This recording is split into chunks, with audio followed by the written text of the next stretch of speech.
you. You made it. What can I get for you today?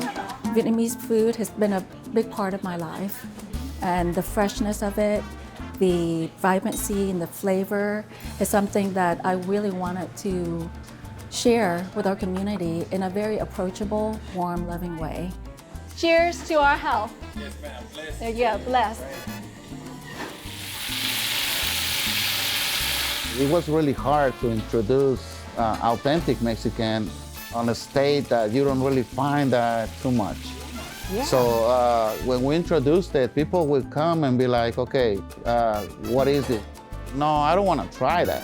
And people would just get up and leave. But then when people try it, they're like, oh my God, this is the best I eat in a Mexican restaurant, you know? So you move up. You know what I love about food? I love to see people eat food. I really enjoy seeing people eat food. I like when they're licking their fingers and they're like, oh, taking pictures of the food. That just makes me so happy. One person said to me once, if I was going to the electric chair and this is my last meal, I want it to be from Jamaica Way. What a compliment. I was like, are you sure? He said yes.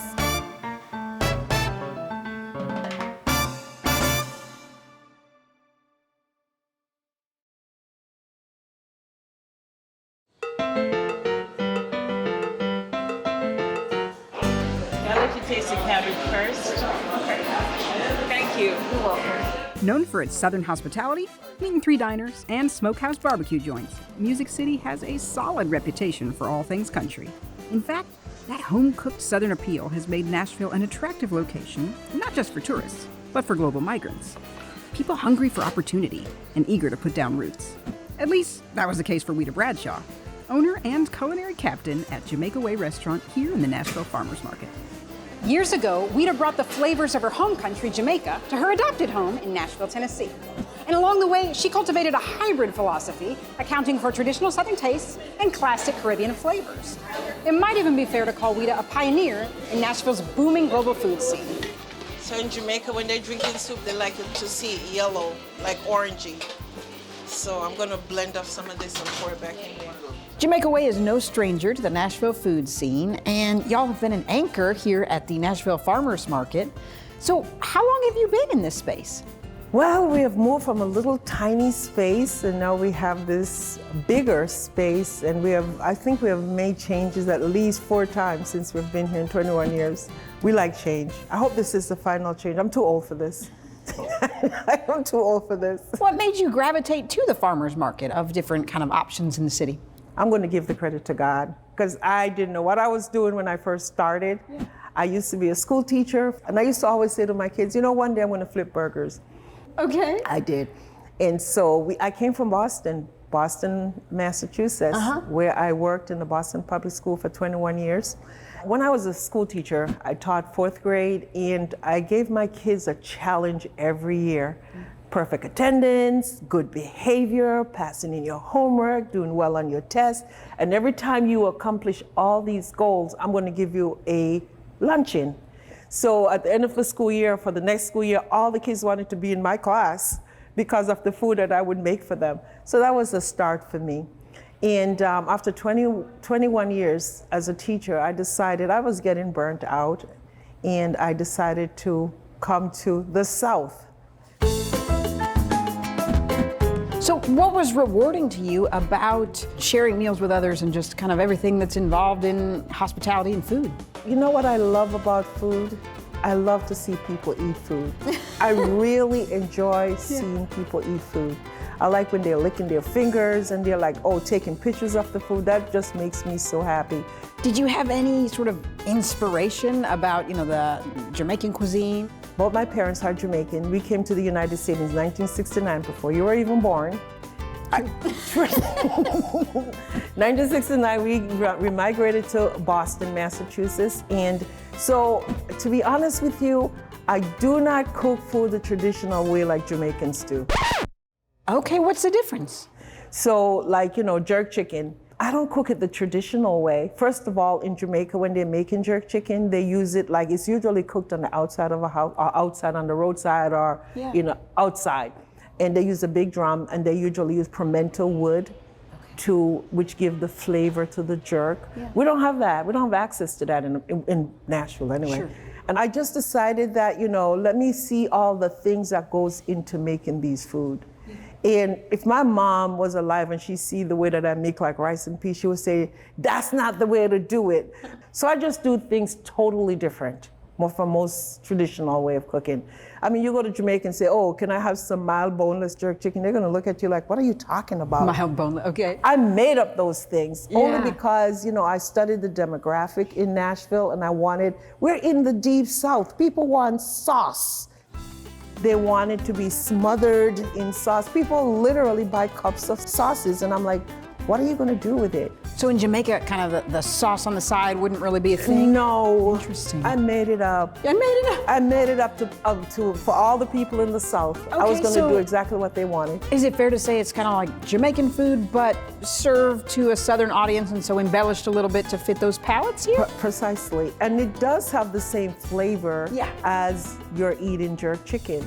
But the presentation, the way I prepare it is a little different. And so there aren't a ton of Jamaican restaurants in Nashville. Was it hard to get people excited? Because right now there's a line, Okay. outside the business, so you're thriving, but did you have a little bit of an uphill to get people For the interested? first 3 years Yeah. of opening Jamaica Way, I never got paid. Oh. Because, I don't know, it was so hard. People were not willing to taste the food. We used to literally begging people, oh, taste this, taste this.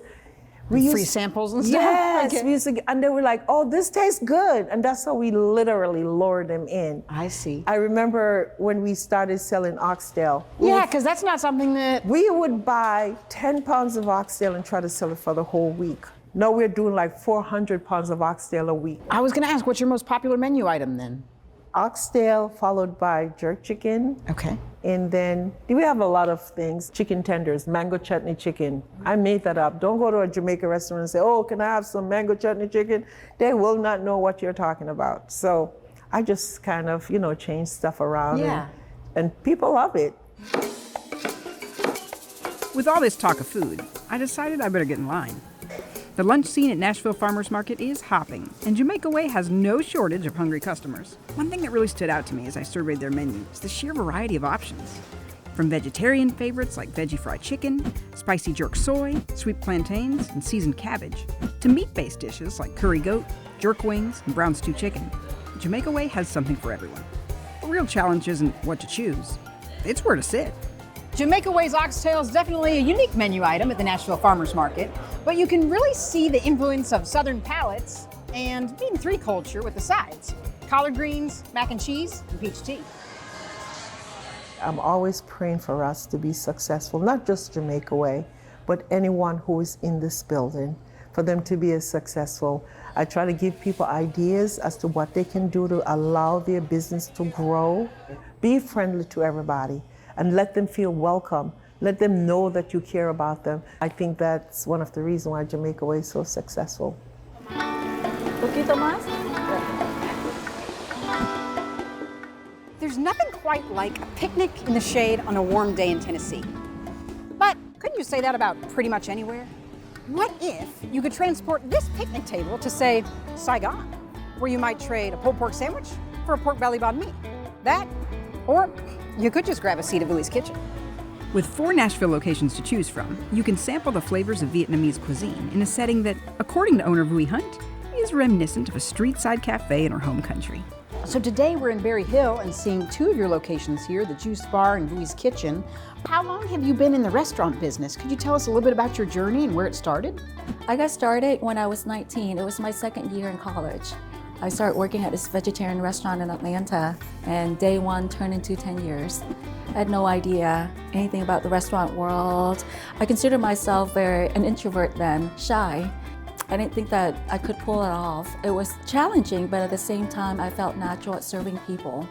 Aside from the food, I think that's the people that really helped shape me, the person that I am today. I got to serve and meet and build relationships over the years. What kept you in the food and hospitality industry? Was it that connection to the people, or what about kind of the food aspect in general kind of made you want to come back? Culturally, food is a way of life, right? Food is something that we do together with our family. Growing up, it's a big deal because we cook together, we prep together. My job was to pick herbs and wash the dishes until I got elevated into other roles. But cooking with family, building community within the family dynamic was a big part. It came naturally.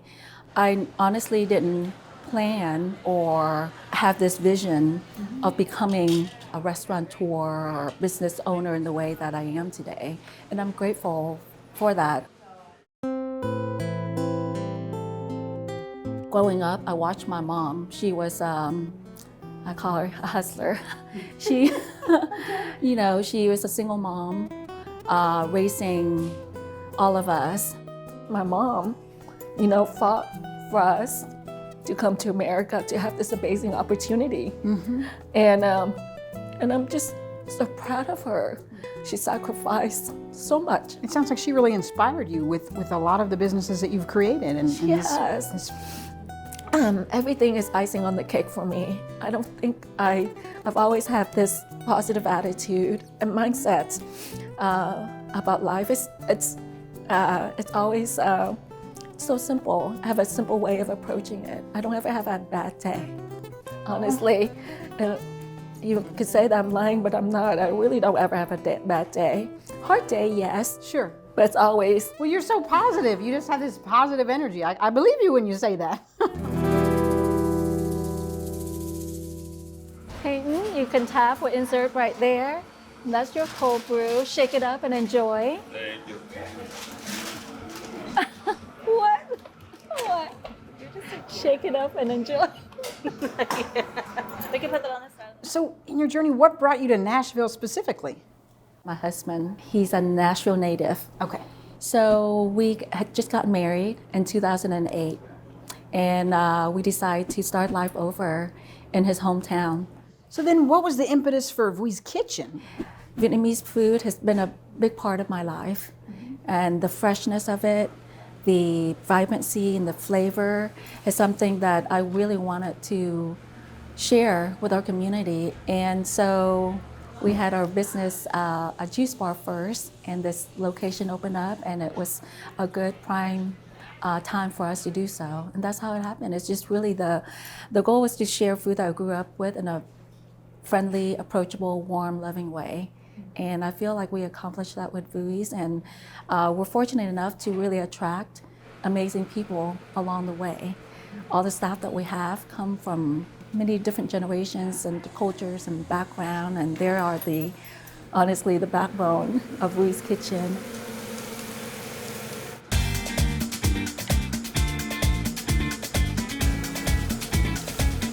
Let's talk about the menu, because it's amazing. What's the most popular dish? I think that any time of the year, pho is a really, really popular dish, especially during the winter months, colder season. What all does pho entail? Well, pho, it's a craft in itself. It's an over 12-hour process of bone broth that's cooked down, and to achieve this amazing elixir, that broth that's just really nourishing and warming and comforting. It's like your grandma's chicken noodle soup, except this is our national dish. And we serve it over fresh rice noodles, and we top it off with a protein of choice, whether you're a vegetarian or you enjoy chicken or beef. We top it off all with the proteins, and then we top it off again with crunchy bean sprouts and other herbs and flavors. So, say I come in and I really want to punch a flavor, but I'm trying to stay healthy. What recommendation would you have? Gosh, so many things is good on the menu, especially during the summer months, like a Vui salad. It's fresh, it's crunchy, it has the cabbage and the arugula and the romaine, and you get a protein on it, and the protein has a little scallion oil, and we have so many yummy dressings that it's very, just really, really delicious to go with it. So I know there's a Vietnamese sandwich that is gaining in popularity, the banh mi. Could you tell us about the one you serve here at Vui's Kitchen and what makes it unique or special? Our banh mi is fantastic. Traditionally, it's made with a baguette. Ours on a hoagie roll that we toast it really well on a flat top. And it's made with our house-made dairy-free mayo along with house pate. It's just the best of both worlds, like a salad and sandwich in one, because it's filled with crunchy pickle and daikon and carrots, fresh jalapeno and cilantro and arugula and lettuce and cucumber. I'm salivating talking about it. I usually like it with fried eggs. Okay. And it's just the ultimate.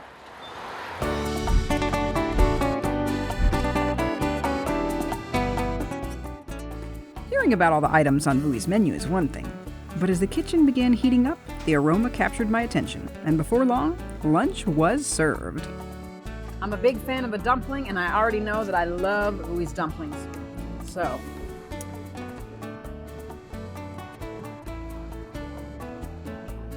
magic in your mouth. Just the right amount of spice. Got your hearty meat in there. Love it. One thing I really love about this location is your outdoor seating. I almost feel like I can just come here and then have a picnic.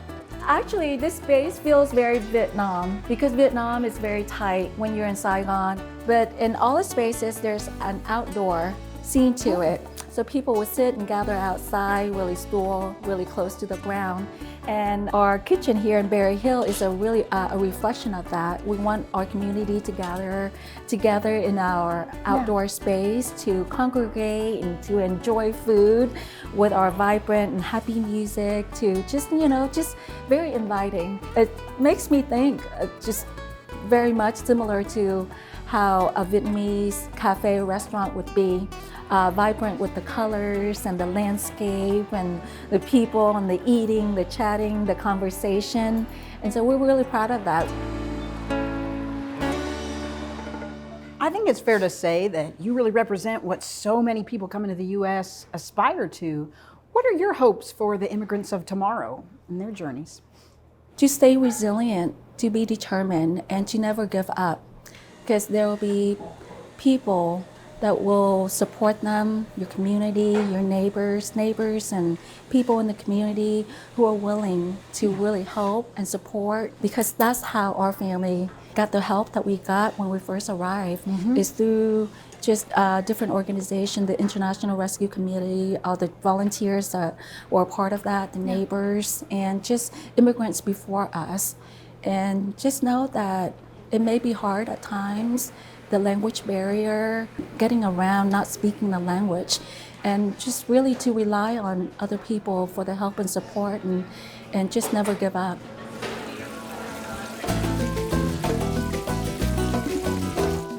Much of the so-called Mexican food we experience in the United States is actually a domestic creation, best known as Tex-Mex. And while this staple of the American diet is tasty and well-loved, it lacks the authenticity of food from, say, San Luis Potosí, Mexico. That's the birthplace of two brothers who spent many years in the United States wishing they could share the flavors of home with their fellow Nashvillians. Now, they have their own restaurant. It's called Dos Carnales, and authenticity is their secret sauce. Tell us a little bit more about your menu and what makes it distinct from other Mexican restaurants we might find here in Tennessee. We are from San Luis Potosí, Mexico. And we have very authentic plates over there that we serve on our restaurants. I think enchilada has to come with sauce. It can be green sauce, it can be red sauce, it can be, but you don't put cheese sauce in enchiladas, okay? But even that, we call it tacos rojos, which is very, very close to what people know as enchiladas, but the process to make them, it's probably 15 to 20 minutes. It's not 5 minutes like enchiladas, okay? So it's a different way to go on the food, and it's just hard for people to understand until they try the taste. It's like you're eating at home. We have stuff like, it's called like gordita. I don't know, you ever tried before?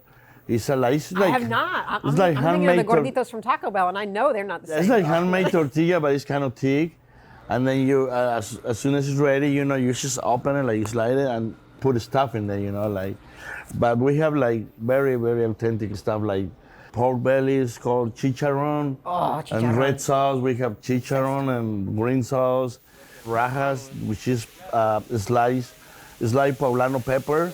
cook it on a red sauce. So that give you the kick, to be like kind of spicy. That's what people like it. We have cactus, cook it on the red sauce too. We have like different stuff like eggs, cook it in red sauce and green sauce. I mean, all kind of stuff, That's stuff that you don't really see in any of the restaurants,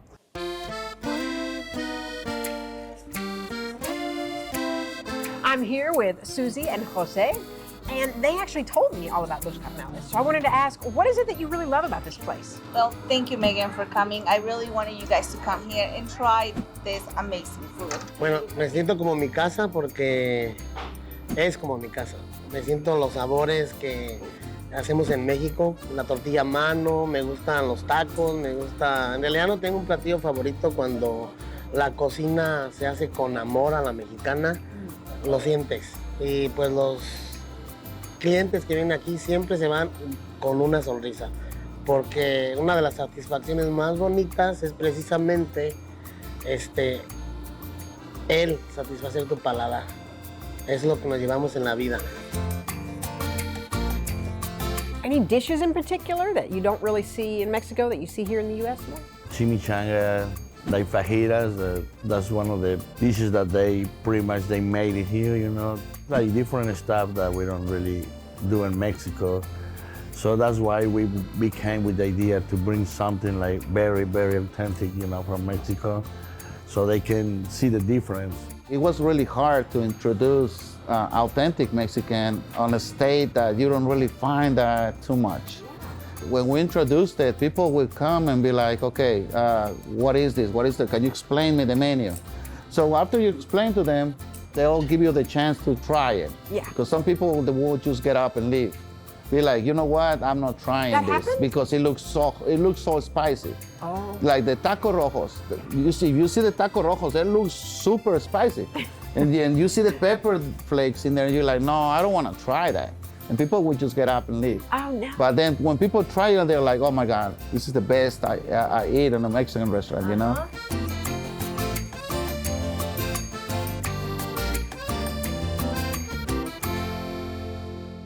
I want to hear a little bit more about the story of Dos Carnales, the evolution, and what inspired you to start this business, because it's always a risk. So what made you want to take it? The main thing is like, we've been here for so many years in this country, so we eat pretty much everywhere.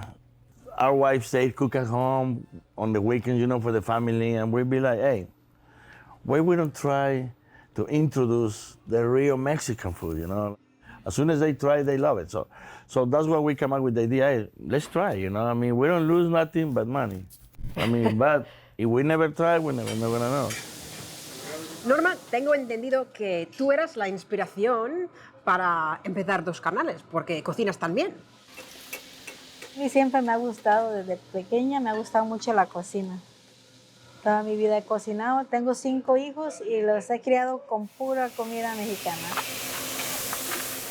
We've been on business for 6 years already, and thank God people are still coming back. That's our pleasure, to take care of them and make them happy. Tell us about the name, Dos Carnales. It's like a slang name of 2 brothers in Mexico.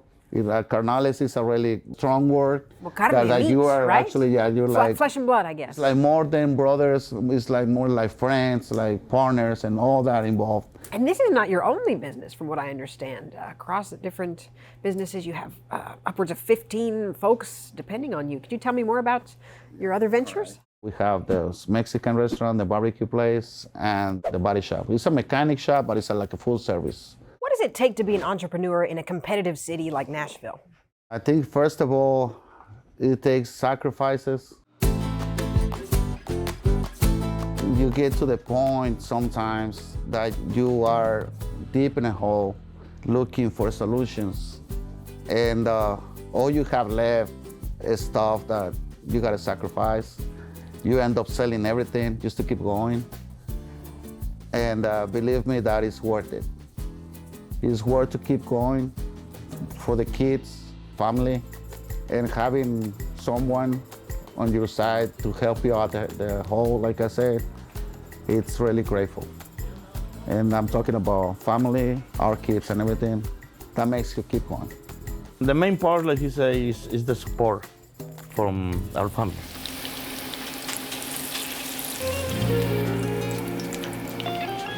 We just have to get up very early in the morning, you know, to get everything ready. And we don't really see our kids for so long because they have to go to school. So when we wake up, they're sleeping. When you come back at night, they are already sleeping again because they're getting ready for the next day to go to school. But we have to sacrifice a lot because everything we do is for them, you know, to have them better life, you know. A lot of customers, they're here now. They are really good friends. It's very impressive how you can have people that is not even close to your life becoming your really good friend. Yeah. And friends that you have for a very long time, they're not even here. And I hear a saying that it's easier to get a customer to be your friend than a friend to be your customer. Oh. And I learned that with the time, and it is very true. And actually, right now, like we have customers that are really close, really close friends, and we love that.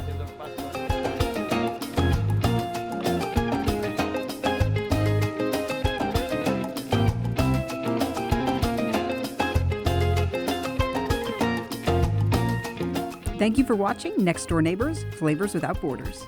If you enjoyed this episode, you can check out all our content on the free PBS app. Later, neighbor.